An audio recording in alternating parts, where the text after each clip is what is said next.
ठीक है समीर, हमारे पास सीमा जी हैं। देखिए सीमा जी, यहाँ पर एक कंफ्यूजन हो गई है। कंफ्यूजन क्या हो गई? आप भी एनसीपी से हैं, ब्रजमोहन जी भी एनसीपी से हैं, वो कह रहे हैं हम एनडीए में हैं, आप कह रही हैं हम इंडिया में हैं। एनसीपी है किधर अविश्वास प्रस्ताव पर? देखिए, हम इंडिया के साथ हैं और हमारी ओरिजिनल पार्टी है शरद पवार जी की, और कुछ लोग पार्टी छोड़ के उधर गए हैं तो मैं उनको एनसीपी नहीं मानती। और हमारे राष्ट्रीय अध्यक्ष माननीय श्री शरद पवार जी हैं, और आप बहुत देर में मेरे पास आए तो मुझे थोड़ा बोलने का मौका देगिएगा। बोलिए मैम। मैं बहुत देर से सुन रही हूँ जिस तरह की संवेदनहीन बातें यहाँ पर हो रही हैं। मैं सभी को प्रवक्ताओं को सुन रही थी उधर के।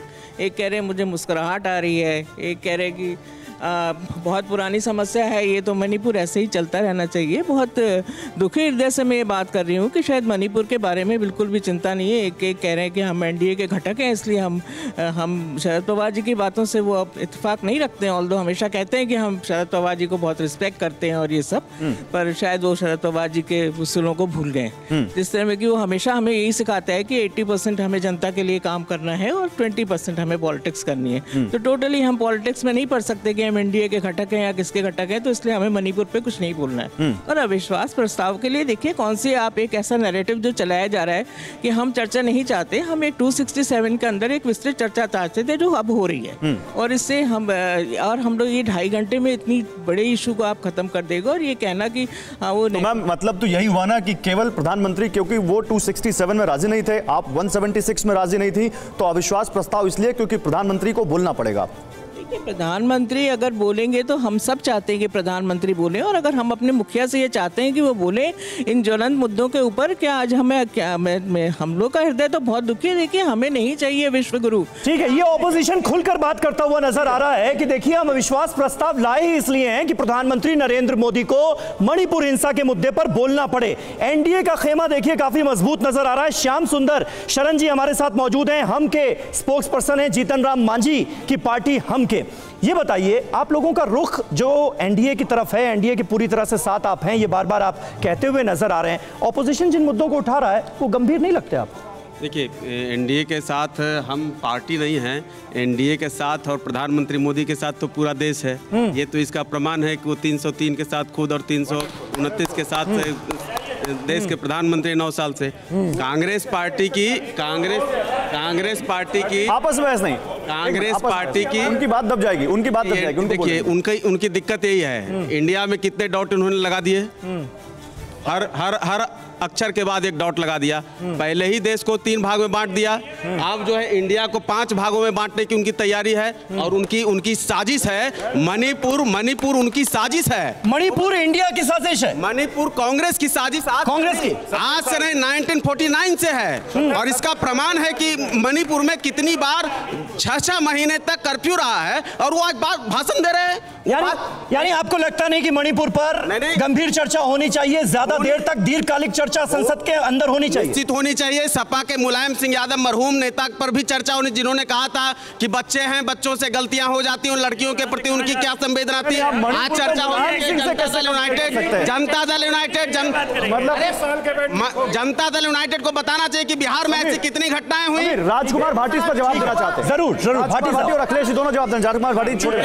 ठीक है, मैं एक टिप्पणी तो ये करना चाहता हूँ जी कि आपने ये कह के शुरुआत की कि एनडीए बहुत मजबूत नजर आ रहा है और इनकी मजबूती की पोल अगले ही वाक्य में खुल गई। आपको ये बताना पड़ता कि किस पार्टी का नेता कौन है और किस नेता की कौन सी पार्टी है। शहजाद भाई भी नहीं बता सकते अपने गठबंधन में 10 पार्टियों के नाम और उनके नेताओं के नाम बताते, और मैं एक सांस में 10 के नाम बताता हूँ। इधर जो हैं सब जनाधार वाले लोग हैं, चिरपरिचित लोग हैं, पूरा देश नहीं पूरी दुनिया उनको जानती है।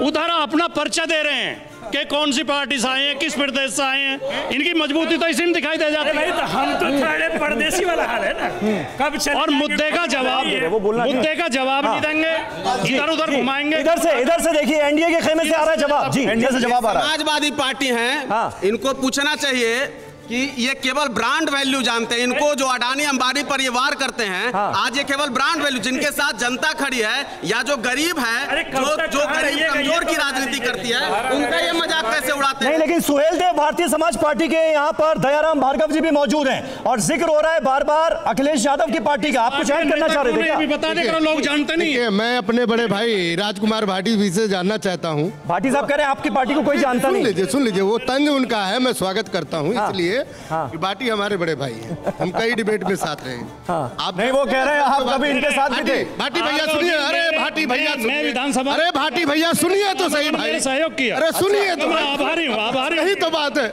यही बात है हमारे भाई का। आप बड़े भाई सम्मानित है जी। मैं ये कहना चाहता हूँ, सुहेल देव भारतीय समाज पार्टी जब उत्तर प्रदेश की 25 करोड़ जनता की बात करती है, जब हम गांव गरीब किसान मजदूर नौजवान वंचित समाज की बात करते हैं, जब अंतिम पायदान पे बैठा हुआ व्यक्ति उसकी हम चर्चा की बात करते हैं, उसके हक अधिकार की बात करते हैं, तो समाजवादी पार्टी के पेट में मरोड़े शुरू हो जाती है, दर्द शुरू हो जाता है। मुखिया जी कहते हैं समाजवादी, यहाँ तो सवाल ये है कि मणिपुर के दर्द से आप वाकिफ हैं या नहीं है? मैं वही आ रहा हूँ, तो हमें दर्द नहीं होगा। भाटी जी मैं वहीं आ रहा हूँ। उसका कारण ये है कि जो इंडिया बना है वो कंफ्यूज है। उसका कारण ये है कि सारे भ्रष्टाचारी एक साथ अपने आकार को कारण में तब्दील इकट्ठा हुए। हम ये जानना चाहते हैं, जिस आम आदमी पार्टी ने, सुन लीजिए समीर भाई, जिस आम आदमी पार्टी ने कांग्रेस को 2013 में पानी पी करके बिजली का तार काटा, भ्रष्टाचार बिल्कुल करके, महाराज हो गया, आप सुन लीजिए। पानी पी पी कर तो आप भी कोसते थे भाई बीजेपी को। जी अखिलेश जी, मैं आ रहा हूँ अखिलेश जी। किसी ने इधर से कहा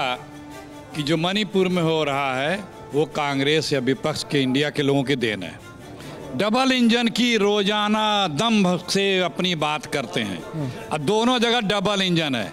डबल इंजन के बाद भी अगर ये विपक्ष का रोना रो रहे हैं तो इन दोनों लोगों को तो पहले सरकार को बर्खास्त करके इनको बाहर कर देना चाहिए, और या फिर चुल्लू भर पानी में डूब मरना चाहिए कि जो एकदम भरते हैं कि हम डबल इंजन की सरकार, हम सब कुछ ठीक कर देंगे। आज के तारीख में डबल इंजन का मतलब है लूट, हत्या।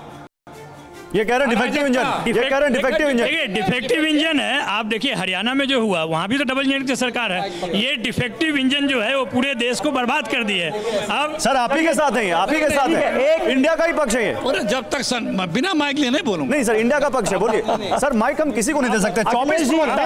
लेकिन यहाँ पर अखिलेश जी ने बोला है तो यहाँ पर शहजाद उसका जवाब देना चाह रहे हैं। शहजाद देखिए, डबल इंजन की सरकार पर सवाल उठाए जा रहे हैं और कहा यह जा रहा है कि आप राजस्थान छत्तीसगढ़ से कैसे मिलवा सकते हैं मणिपुर को। इनकी सरकार का मॉडल ये था कि इंजन चेहरा कोई और था पर इंजन चलता था 10 जनपद से, तो इनको तो पता ही नहीं है इनका इंजन कहाँ था और कौन गाड़ी चला रहा था। पर छोड़ दीजिए, मैं इनसे पूछना चाहता हूँ, हरियाणा की पूरी हिंसा में आम आदमी पार्टी के नेता जावेद अहमद, जैसे ताहिर हुसैन का नाम आया था वैसे उसको गिरफ्तार किया गया है। वो समर्थन में है कि खिलाफ है कि शिव भक्तों पर पत्थर चलाए गए।